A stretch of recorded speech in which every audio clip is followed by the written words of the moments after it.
Welcome to the weekly World Climate Change News. I'm Alexandra, and today we will speak about the following. Ice sheets in Greenland keep melting. Global warming threatens the Antarctic. The Arctic arc, our planet's survival. The Dolomites stand together against climate change. Biggest contributors to climate change. Consequences of climate change. Solidarity and funding.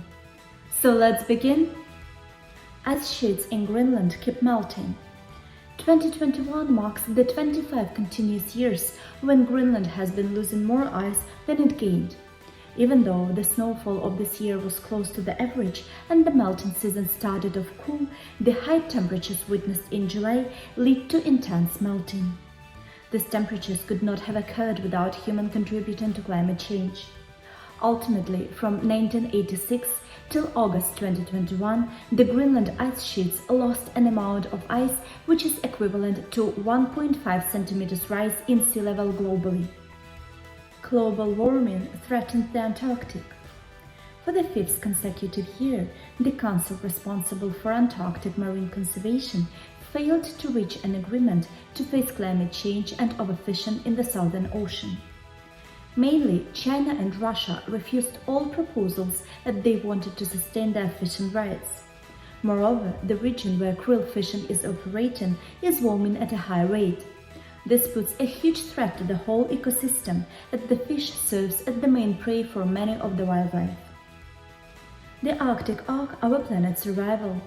An ambitious plan is being developed by scientists and Canadian policyholders to create an Arctic arc where ice-dependent species can be protected from global warming.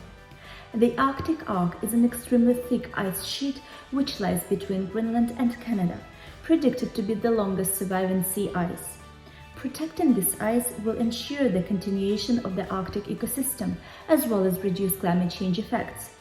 Currently, just 1/3 of the area is protected, and only until 2024. Therefore, governments must step up and implement protection policy. The Dolomites stand together against climate change.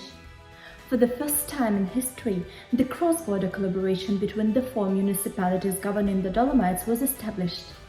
The Dolomites is a biodiversity-rich Italian mountain range that has been recognized as a World Heritage Site since 2009. It is vulnerable to extreme weather events caused by climate change, such as the storm Vaya, which destroyed 8 million cubic meters of woodland and caused severe flooding.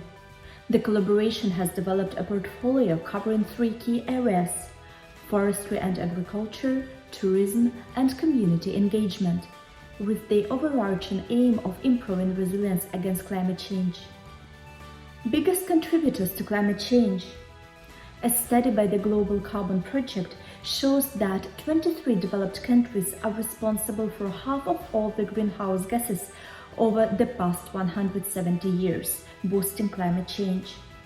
China is the world's largest emitter by far, accounting for approximately 31% of the CO2 from energy and industry this year. India as a whole produced about 7% of the world's CO2 emissions this year, but its emissions per person are far lower in comparison to China. Consequences of climate change. The developed countries are the major polluters, but developing countries are suffering the worst consequences of climate change.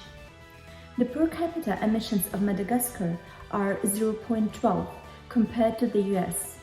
But now Madagascar is the nation facing the risk of the first climate change-induced famine. Additionally, African nations depend heavily on agriculture, and alterations in weather conditions result in food scarcity and negative social consequences. Solidarity and funding. Nowadays, droughts, floods, and wildfires are a clear demonstration of catastrophes happening as a result of climate change. Accordingly, decarbonization of economies by 2050 is essential in order to halve greenhouse emissions. However, not every nation has the adequate economic means for this. An example of action taken in Africa is the Great Green Wall that aims to plant 100 million trees from Senegal to Djibouti. To achieve such initiative, there is a need for solidarity among all countries as well as international funding. This was Alexandra for the Weekly World Climate Change News. I hope you find these topics interesting, but if you don't, Please comment and let us know how to improve. I hope you will subscribe to this channel and see you here next week.